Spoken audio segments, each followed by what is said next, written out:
하나님 말씀입니다. 시편 23편 한 절씩 교독합시다. 여호와는 나의 목자시니 내게 부족함이 없으리로다. 그가 나를 푸른 풀밭에 누이시며 쉴 만한 물가로 인도하시는도다. 내 영혼을 소생시키시고 자기 이름을 위하여 의의 길로 인도하시는도다.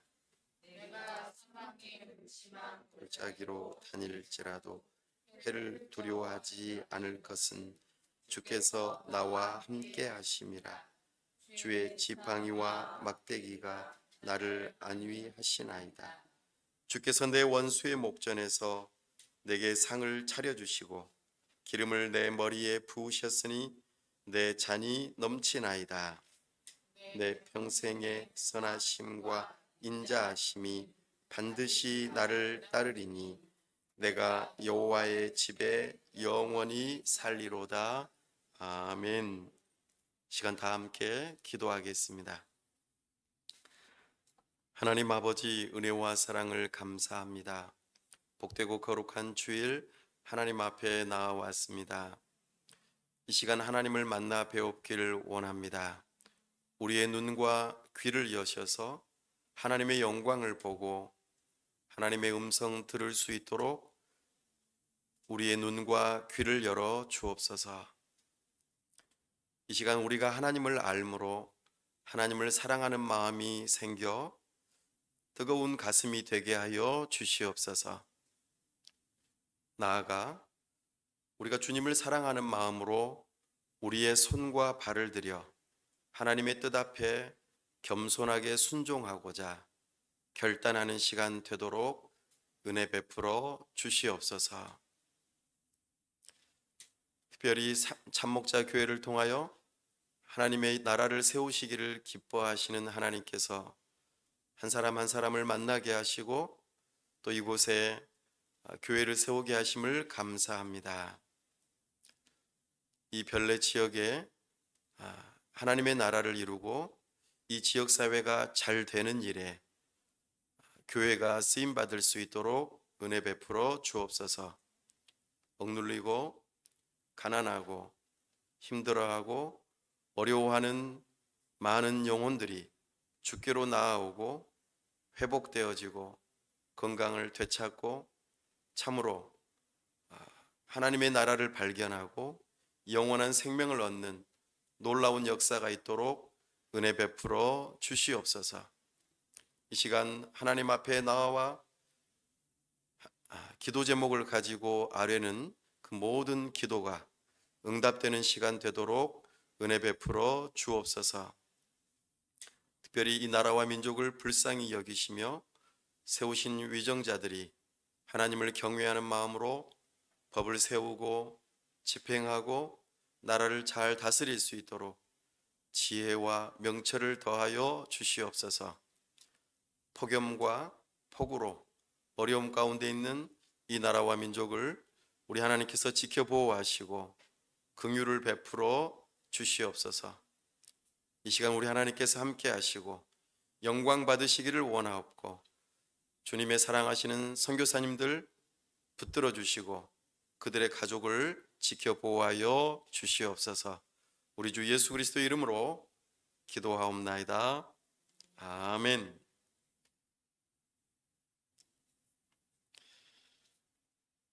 오늘은 시편 23편 말씀으로 특별히 여호와 나의 목자라는 제목으로 주의 말씀을 선포합니다.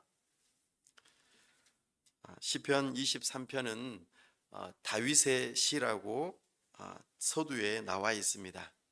시를 쓴 사람이 다윗이라는 뜻이죠. 다윗은 하나님으로부터 부름받아 목동이었는데 왕이 되기까지 하였습니다. 특별히 다윗은 자기 자신이 목동으로서 지냈던 경험을 따라 하나님을 나의 목자라고 고백하고 있습니다. 나의 목자, 이것은 곧 자기 자신의 정체성을 나타내 보이는 의미입니다. 당신은 나의 아버지입니다. 당신은 나의 어머니입니다. 당신은 나의 딸입니다. 당신은 나의 아들입니다. 이런 식으로 누군가에게 호칭을 부를 때에는 관계가 형성된다는 것을 우리가 알 수 있습니다. 특별히 목자라고 하는 이 단어를 들었을 때에 어떤 느낌이 드십니까? 여러 가지 생각이 들 수 있겠지만 보호를 받는다. 그리고 뭔가 인도함을 받는다. 그 울타리 안에 있다. 이런 느낌이 아마 드실 것 같습니다. 특별히 목자로서 하나님이 나의 목자가 되신다라고 하는 이 표현은 굉장히 중요한 의미를 담고 있습니다. 특별히 여기서는 여호와라고 하는 표현을 썼는데요. 이것은 하나님의 이름입니다. 스스로 있는 자라는 뜻이죠. 누군가에 의해서 만들어지신 분이 아니라 스스로 계시고 창조주라는 뜻입니다.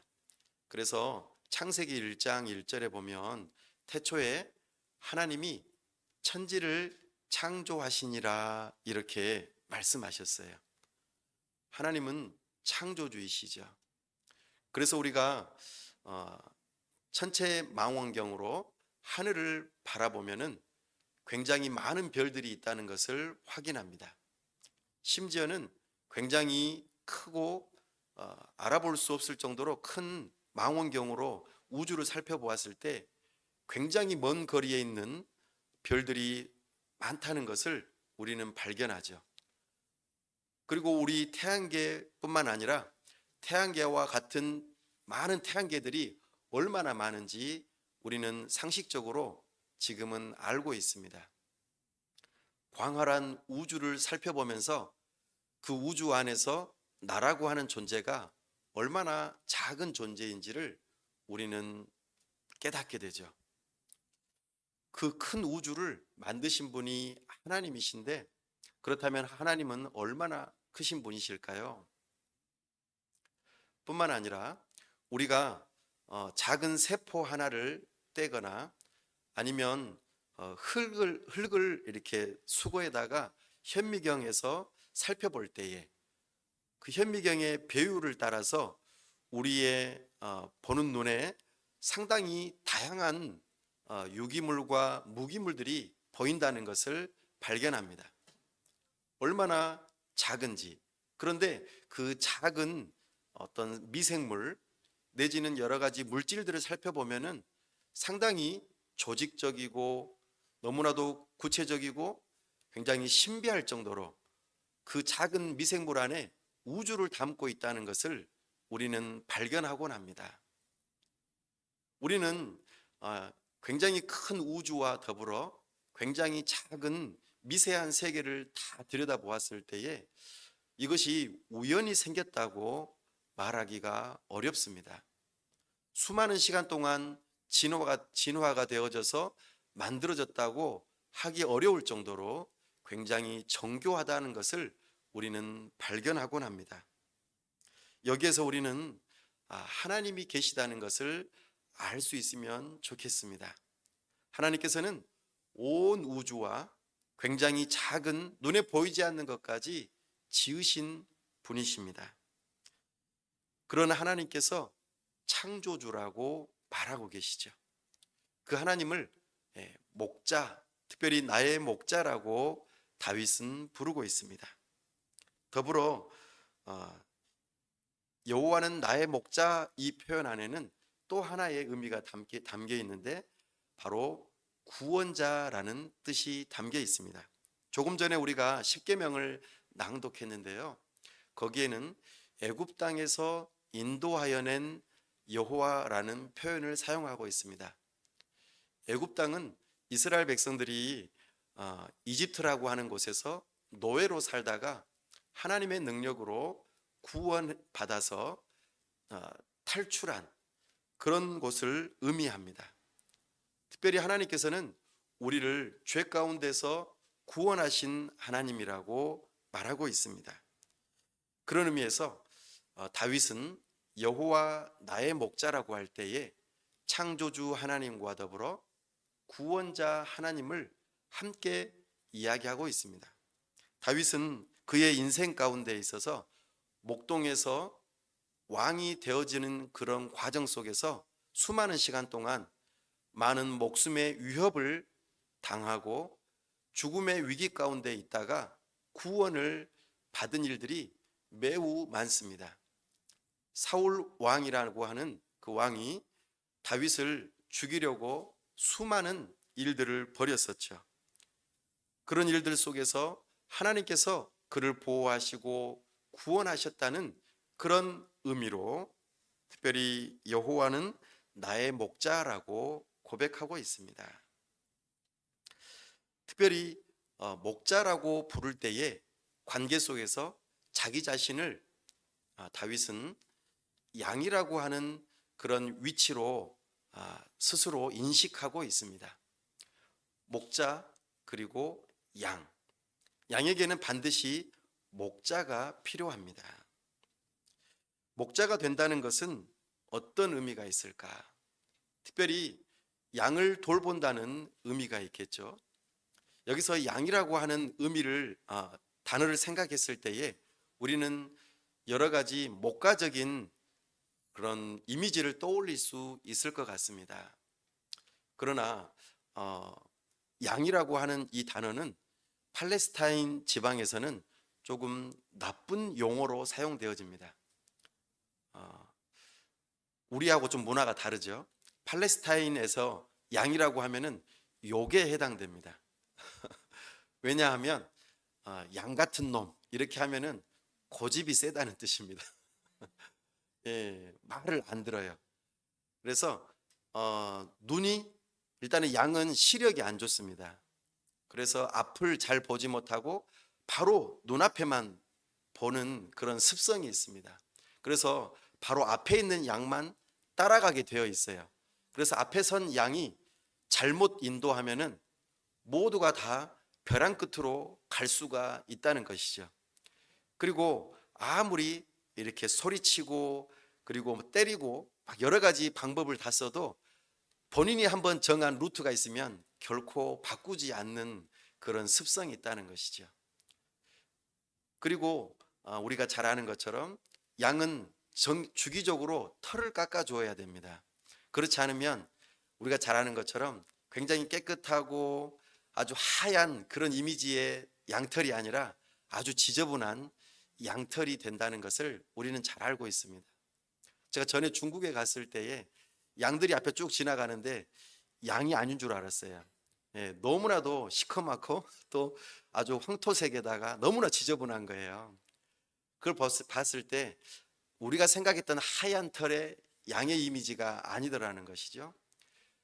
목자가 정기적으로 양털을 깎아주지 않으면 양은 그 털을 가지고 오랫동안 살다 보면은 양털이 점점 무거워지고 굳어져서 스스로 살 수가 없는 존재가 되고 결국에는 죽게 된다고 합니다.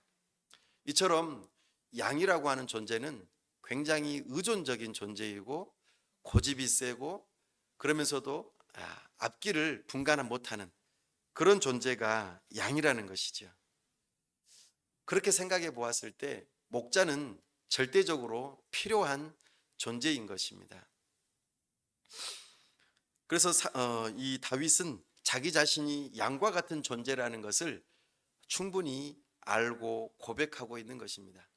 자기 자신이 목동이었지만 왕으로 되어가는 그 과정, 그리고 왕이 되어서 그 다음에 그 과정들을 살펴볼 때에 하나님을 사랑하고 하나님을 경외했지만 그도 또한 하나님 앞에서 범죄한 죄인인 것을 우리는 발견합니다.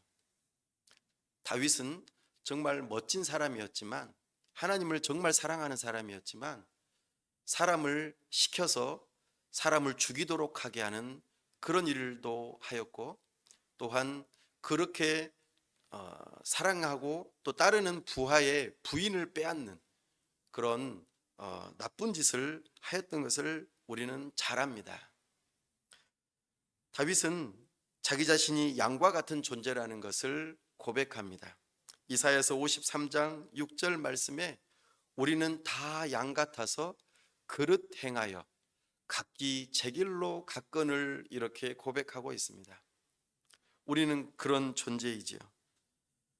이것을 에베소서 2장 2절과 3절에서는 우리에게 다르게 표현합니다. 우리가 마귀의 자식이 되었었다라고 말합니다.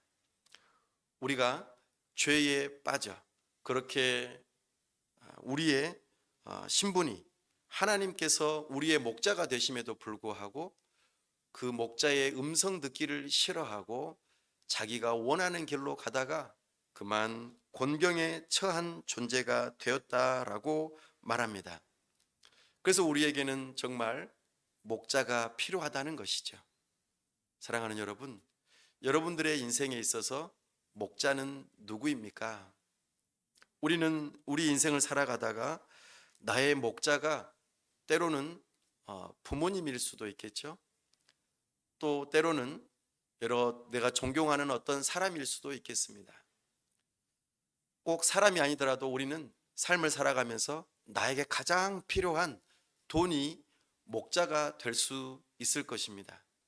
또 때로는 어떤 명예로운 그 자리가 나의 목자가 되는 것처럼 여겨질지 모르겠습니다. 그러나 생각해 보십시오. 사람이 정말 나의 좋은 목자가 되던가요? 돈과 명예가 나의 좋은 목자가 되던가요? 한계가 있음을 우리는 잘 압니다. 그러므로 우리는 진정한 나의 목자를 찾으실 수 있기를 바랍니다. 그 목자는 여호와 곧 하나님이십니다. 이 하나님을 부르시고 붙드실 수 있기를 바랍니다. 양이나 소 이런 짐승들은요, 목자에게 구매가 되어졌을 때에 반드시 치러지는 예식이 하나가 있습니다. 무엇일까요? 바로 너는 내 거야 라고 하는 그런 소유 의식으로 귀에다가 이렇게 날카로운 송곳으로 뚫어서 거기다가 그 인식표를 달게 되어 있습니다. 아니면 어떤 뭔가 표시를 하도록 되어 있죠. 여기서 귀를 뚫는다라고 하는 이 표현이 누군가의 소유가 된다라는 의미를 담고 있습니다. 그래서 목자가 양을 구매하고 그 양은 내 거야 라고 말할 때에 우리는 그 표식을 따라서 그 소유가 누구 것인지를 알 수 있게 되는 것이죠. 이 이야기가 출애굽기 21장 6절에도 동일하게 나옵니다. 최초로 사람이 귀를 뚫는 귀고리를 하는 그 일에 대한 이야기입니다. 귀고리의 기원은 어디에서부터 시작됐냐면 바로 여기서부터 시작됐습니다. 귀고리는 바로 내가 당신의 소유입니다 라고 하는 것을 나타낼 때에 귀고리를 뚫게 되어 있습니다. 어떤 종이 여러 가지 형편으로 자기 자신의 모든 재산을 다 잃어버리고 누군가의 집에 들어가서 종으로서 살아야 할 때, 자기 자신이 빌렸던 그런 돈을 갚고 여러 가지 양식들을 다 갚는 동안에는 그 집안의 종으로서 살아야 하는 그런 규칙들이 있었습니다. 그 일들을 다 감당하고 이제 다 값을 치렀을 때 자유의 몸이 되고자 하는 그 순간, 종이 주인을 너무나도 사랑해서 그 주인과 계속해서 함께 있기를 원할 때, 그때에 주인은 공개적으로 그 사람과 더불어 여러 증인들 앞에서 그 사람의 귀를 뚫도록 되어 있습니다. 그러면은 그 종이 그 주인의 영원한 종이 되는 그런 의식을 치러지게 되는 것이죠. 그 사람은 종으로서 어쩔 수 없이 살아가는 그 종이 아니라 너무나도 주인을 사랑해서 나는 그 주인과 함께 영원히 함께 있겠다라고 약속하는 예식이 귀를 뚫는 예식입니다. 마찬가지입니다. 목자의 양이 된다는 것, 이것은 귀를 뚫는 것과 같습니다. 나는 누구의 소유가 되었는가? 나는 당신과 함께 특별한 관계가 되었습니다라고 하는 의미로 약혼을 하거나 결혼 예식을 합니다. 마찬가지로 우리가 누군가의 소유가 된다라고 할 때에 특별히 우리는 이런 귀를 뚫는 일이 있다는 것을 기억하십시오. 다윗은 자기 자신을 양으로 부르면서 여호와 하나님이 나의 목자가 되기를 원한다는 의미로 이렇게 고백하고 있습니다. 자기 자신이 비록 왕이지만 나는 하나님의 소유된 백성입니다. 나는 당신의 양입니다. 당신이 나의 창조주요 나의 구원자이기에 나는 당신에게 속해 있습니다. 내가 당신 안에 있을 때에 저는 안전합니다. 저는 다른 길로, 엉뚱한 길로 가기 쉬운 존재입니다. 그러나 당신 안에 있을 때 나는 안전하고 바른 길로 갈 수 있습니다. 이렇게 고백하며 자기 자신을 양으로 고백하는 과정 속에서 여호와는 나의 목자라고 고백하고 있습니다. 사랑하는 여러분, 이 일이 오늘날 우리에게도 있기를 원합니다. 특별히 예수님께서는요, 자기 자신을 나는 선한 목자라 이렇게 선언하였습니다. 요한복음 10장 11절 말씀에 이렇게 표현하고 있습니다. 도둑은 나보다 앞서서 오고 그리고 정해진 문으로 들어오지 않고 담을 넘어 들어온다. 그리고 그 도둑은 반드시 양을 잡아다가 팔거나 또는 잡아먹는 그런 역할을 한다. 그러나 선한 목자는 양을 위하여 자기 자신의 목숨을 내어놓는다라고 선언하고 있습니다. 이분이 바로 예수님이라고 말합니다. 여호와는 나의 목자, 예수님은 나의 목자. 사실은 같은 표현입니다. 여호와 하나님이 바로 삼위일체 하나님과 더불어, 그러니까 성부 하나님, 성자 예수님, 성령 하나님, 삼위 하나님께서 삼위로 계시지만 한 하나님으로서 우리의 목자가 되신다는 것을 구약과 신약에서 동시적으로 보여주고 있습니다. 그래서 하나님 아버지를 목자로 모시는 분들은 예수님을 목자로 모시는 것과 같습니다. 예수님이 우리의 목자가 되신다는 것이죠. 어떻게 그것이 가능하다고요? 바로 선한 목자이신 예수님께서 우리를 위하여 목숨을 버리셨기 때문에 가능하다는 것입니다. 예수님께서 왜 당신의 목숨을 버리셨습니까? 바로 죄로 인하여 악한 원수마귀에게 팔려가 악한 원수마귀의 소유가 되고 그의 죄의 종이 되었던 우리를 다시 사오기 위해서는 그 값을 치러야만 했던 것입니다. 그 값을 치르는 그 값의 대가는 무엇이었습니까? 성경에서는 핏값이라고 말합니다. 핏값을 치러야만 우리를 죄에게서 사올 수 있었다라고 말합니다. 우리가 잘 알고 있는 십자가입니다. 예수님께서 십자가에서 죽으셔야만 했던 가장 큰 이유는 죄의 종으로 팔려있던 우리를 다시 되사오기 위해서 예수님께서는 당신의 피를 흘려야만 했습니다. 그 어떠한 동물의 희생도 우리를 죄에게서 다시 사올 수 없었습니다.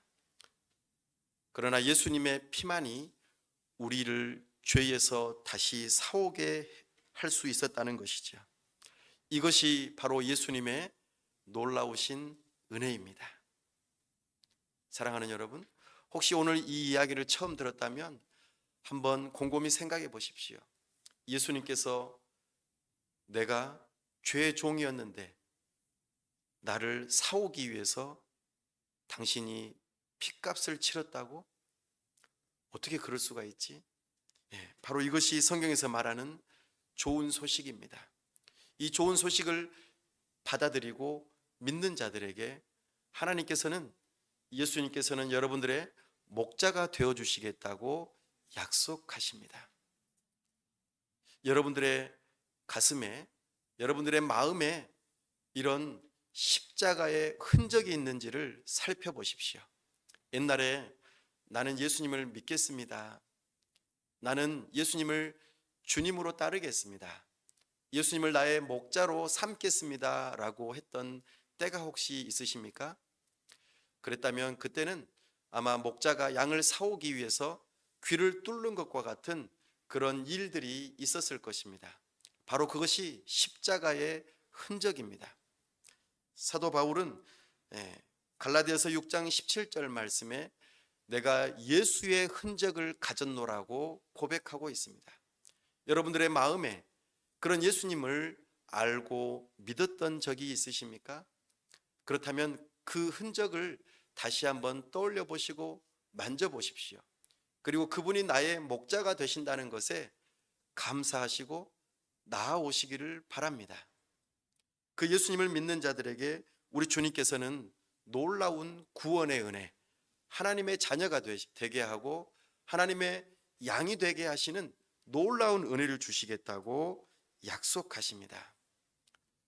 그런 사람들은 예수님을 주님으로 믿고 따릅니다. 너희가 나를 따라오려거든 자기를 부인하고 자기 십자가를 지고 나를 따를 것이니라, 이렇게 말씀하셨어요.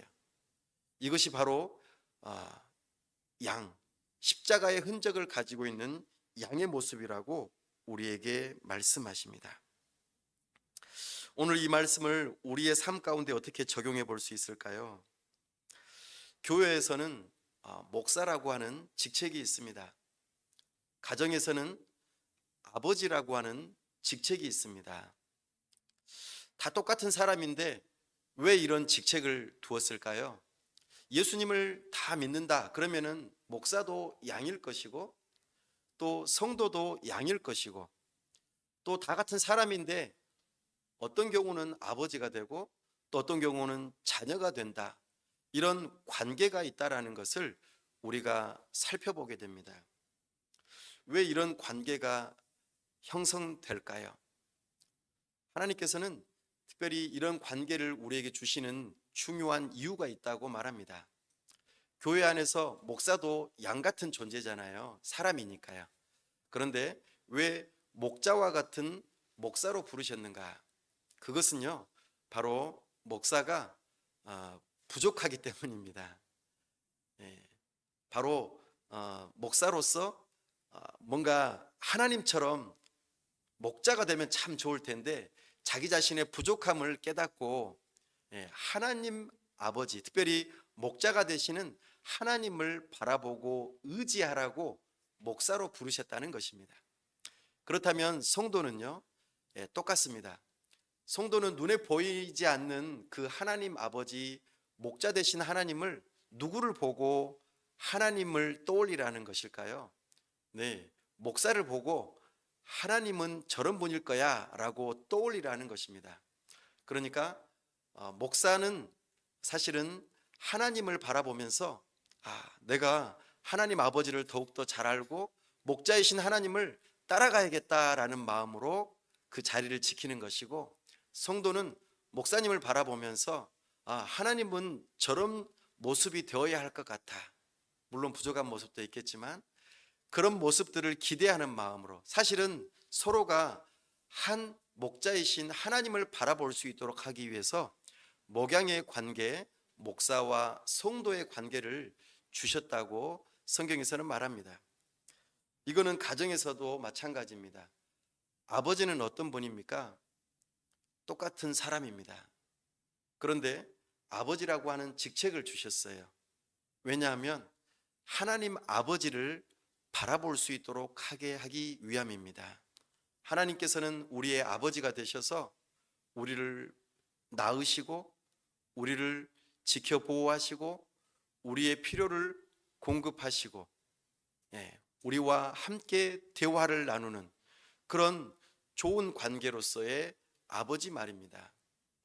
그러나 그 아버지가 완벽한 분인가요? 아닙니다.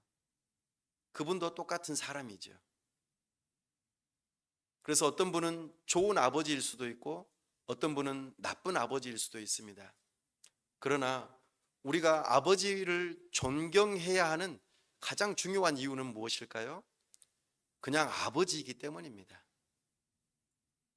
우리가 왜 목사님을 존경해야 할까요? 목사님이기 때문입니다. 그들을 통하여 참된 목자이신 하나님과 참된 아버지이신 하나님을 바라보게 하기 때문입니다. 그 권위를 하나님께서 부여하셨죠. 그렇다면 우리는 성도로서 목사가 목사다울 수 있도록 기도하고 그를 위해서 좋은 역할을 하는 것이 성도일 것입니다. 또 자녀는요, 아버지가 아버지다울 수 있도록 위해서 기도하고 또 그렇게 노력하는 모습들이 필요할 것입니다. 우리 주님께서는 하나님을 사랑하는 마음을 갖는 자에게 목양의 역할을 맡기셨다고 말합니다. 완벽해서 그렇지 않습니다. 하나님을 사랑하는 자가 목사가 될 수 있고 하나님을 사랑하는 자가 아버지가 될 수 있다고 말합니다. 그러나 우리는 분명 부족하죠. 분명 부족함에도 불구하고 그 역할을 맡기셨습니다. 그렇다면 우리는 겸손하게 그 일을 감당할 수 있게 해달라고 기도하고 지혜를 구하고 목사됨과 아버지됨을 배워야 합니다. 진심으로 배워야 합니다.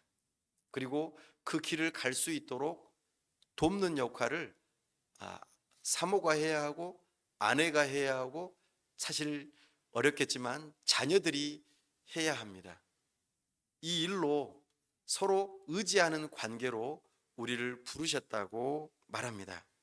사랑하는 여러분, 우리의 완벽하고 정말 최고로 좋으시고 선한 목자가 되시는 하나님, 그 여호와 하나님을 이 시간 부르시고 붙드시고 그분을 의지하실 수 있기를 바랍니다. 그분이 우리에게 나타난 바 되어서 찾아오신 분이 바로 예수님이세요. 그 예수님께서는 우리를 살리시고 죄의 종에서 사오기 위해서 당신의 핏값을 치르셨다고 말합니다. 그런 예수님을 사랑하는 자들을 목사로 아버지로 부르고 계십니다. 또한 여러분들을 부르고 계십니다. 그 부르심 앞에 겸손하게 예라고 대답하시고 여러분들도 십자가의 흔적을 가지시고 또 귀를 뚫는 그 흔적을 가지시고 하나님을 아버지로 하나님을 목자로 예수님을 목자로 부르시는 참된 성도들이 다 되실 수 있기를 간절히 바랍니다. 우리 시간 함께 기도할 때에 하나님을 나의 목자로 섬기고 싶습니다. 예수님을 나의 선한 목자로 믿고 싶습니다. 그런 분들 함께 고백하길 원합니다.